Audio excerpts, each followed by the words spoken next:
I read a recent interview that focused a lot on your tales of boozing. Maybe you might recall, but I was curious about LSD because I've heard you bring up acid a few times. When was the first time you experienced that? First time I took it was, I would have been like 14, I think. And it was like so 1974. My friend had done some the week earlier and just goes, whoa, dude. I tried that acid stuff and he's just like, whoa, whoa. He's like, whoa, dude, you know. And so I decided I had to get some of it too. With white water, 1,000 mic white water, I used to be able to get back in like $2 a hit. And just, they called it kitty candy, these dealers downtown and shit like that. So we go down there and we buy some up, and then me and my friend, for some bizarre reason, he wanted to hit on this chick at this Bible fucking, like Saturday night Bible fucking club thing that these chicks were going to. So we went to their Christmas party. And I can't remember why, but we dressed up like fucking Gene Simmons and Ace Frehley too, right? he was Gene Simmons, I was Ace Frehley, and we did acid and went to their fucking Christmas party. And oh my God, I was just fucking I was like, it was completely out of it. I remember just having a whole lot of fun. Finally got back home. I was looking out of my bedroom window, watching all of the houses are dancing around and shit like this. Fuck, it was just so crazy. And boy, I've been doing acid every chance I possibly can ever since. I tell you. It was my New Year's resolution 3 years ago.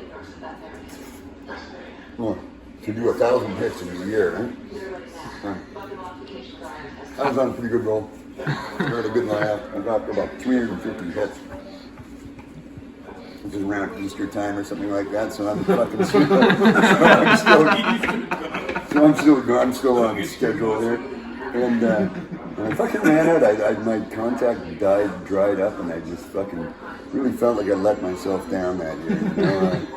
I try and keep my New Year's resolutions to be positive things. Like I don't quit shit. I do like I'm gonna try a new total immersion drug this year or something like that. You know, and 1,000 passes. I tried that one again a second time, and I almost fucking got going there. I was well because I started off microdosing. But the microdosing, you know, you build up a tolerance to it pretty quickly. Eh? So for long, I was doing like 5 hits a day and then 10 hits a day and shit like this. And I was going to work and working it. This was during COVID actually, and I was working and doing lots of acid, and just doing a great job at work. I was fucking painting houses, all kinds of weird colors and stuff. But yeah, I don't know what happened there. I just kind of stopped doing it because it really wasn't doing much. I just built up such a tolerance to it. What's your relationship with other psychedelics, mushrooms, mescaline, DMT? When I was a kid, I fucking picked mushrooms. We used to hitchhike up island and pick mushrooms. And yeah, when you were teenagers back in the 70s, back when things were fucking cool and drugs were fun and there was no really lethal diseases going around, and it's like a drug-crazed orgy, really. The 70s were awesome. But, so we picked lots of mushrooms. Back in the day, we used to be able to get peyote buttons and stuff like that, too, and we should get peyote buttons, and then there's DMT is one I've gotten into much more in the last several years.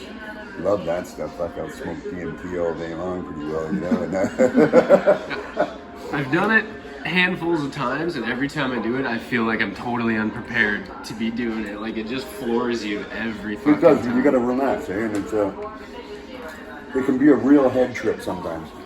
Sure. It has a tendency to be able to see right to your core, eh? And it's like LSD, you kind of go out into the universe and you're one with the universe. DMT goes the other way, right inside you, eh? Yeah.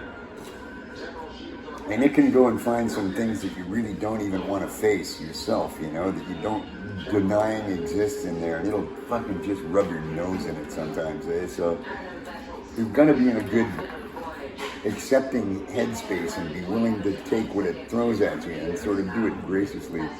Although I've had a situation where I did it with my daughter. She got a bunch of chemical stuff too, very strong, and she goes, well, she wanted to be with her dad. Okay, so we go there, and she gets all greedy guts and gives herself a fucking huge ass fucking pipe on his old dad only like a point or so, right? So, but anyway, old dad goes and sits down and I smoke mine, and yeah, it's powerful. I'm starting to, everything's melting away, and I hear her calling in distress. And I tell you, I got up and just stepped out of it like it was an old wet coat kind of thing. And by the time 3 steps across the room, and I was totally straight, and I was, and I go, here, sweetheart, I'm right here. And that's the funny thing about DMT is it's super intense, but it's super subtle at the same time. Like if you're in a dark, quiet place, it's whoa. But if you're in a noisy, fucking outdoor, bright atmosphere, it's something completely different, eh? And it can slip itself. It'll be really weird because it can seem like reality's there, but all of a sudden something will go floating by or something like that. Like weird ass shit will happen. One of the first times I did it recently. Well, this is like years ago now, but since I've been a kid, I was sitting on this island in the afternoon, and bands were playing off in the distance, and I smoked it, and I'm sitting there looking and smoking it, and I see this fucking great big huge puffy pink elephant thing go flying by in the sky, and it's just looking like all cartoony and everything. And I realized that was actually the song, that was the notes of the music that was coming from the band, and I was like, oh, trippy.